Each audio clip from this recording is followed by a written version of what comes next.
here. I'm gonna go. Thank you. Yep, you bet.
Whew.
Try some of this.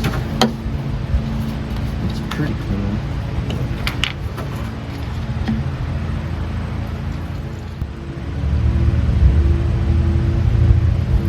Spray it again and then let it soak.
soak for a while.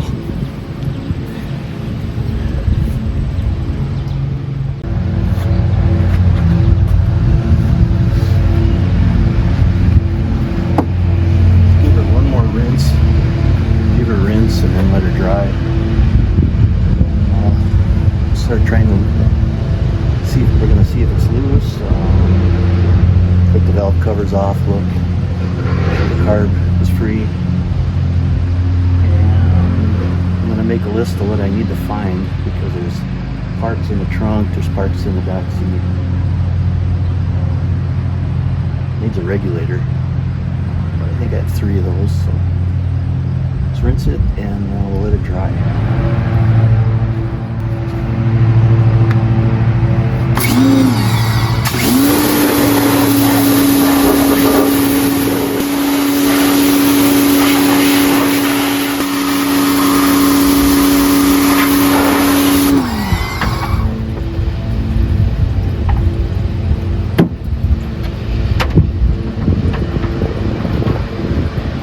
That was attached.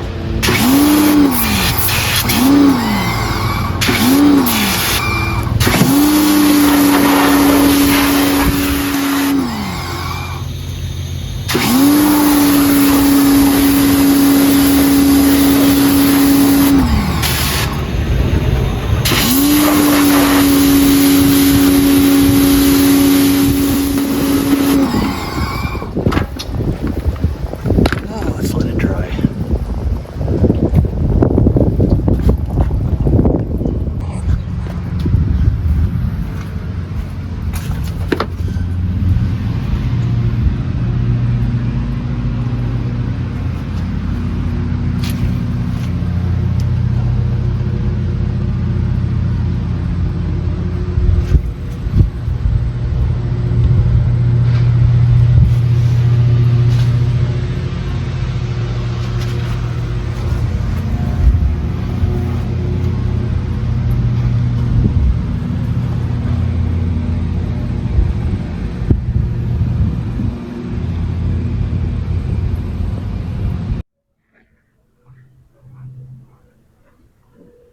Alright, I thought about a few things since I made the last segment, and I was thinking about the oil that was in the spark plug tubes and in the engine was clean. It was a nice amber honey color.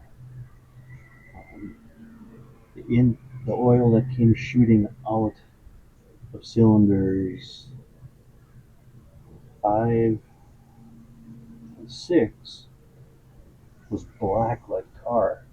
It's just, it smells, I don't know. It was well used motor oil. So I have an idea. I think I want to check something. I have an endoscope.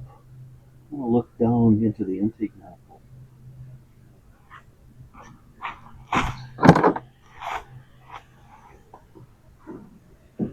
It's a new toy, you gotta use it, right? Let's see what's going on under the carburetor.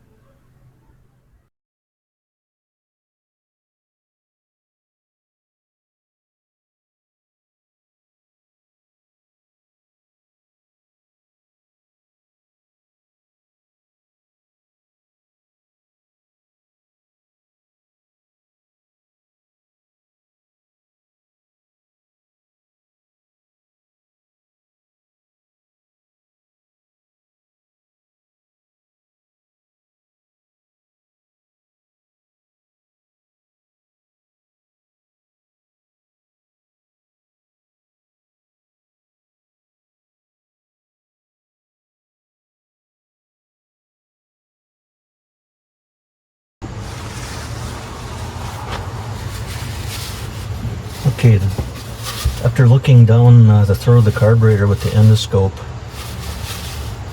the base, the bottom of the intake manifold is shiny black. It's not dry and rusty. I think whoever had this car and engine years and years ago, they poured used motor oil into the carburetor. They knew as it was parked, there was a couple valves always open. So they must have poured about a quarter used motor oil down the throat of the car, and that definitely kept it from seizing up. However, with spark plugs in it, turning the engine, it would stop when you would rotate and those valves would close, and those cylinders were full. 2 cylinders were full of motor oil. It would stop because it couldn't compress that oil. So when I had the spark plugs out, it lubricated each side of the inside of the fender wells. So the engine's free. Wrap this up.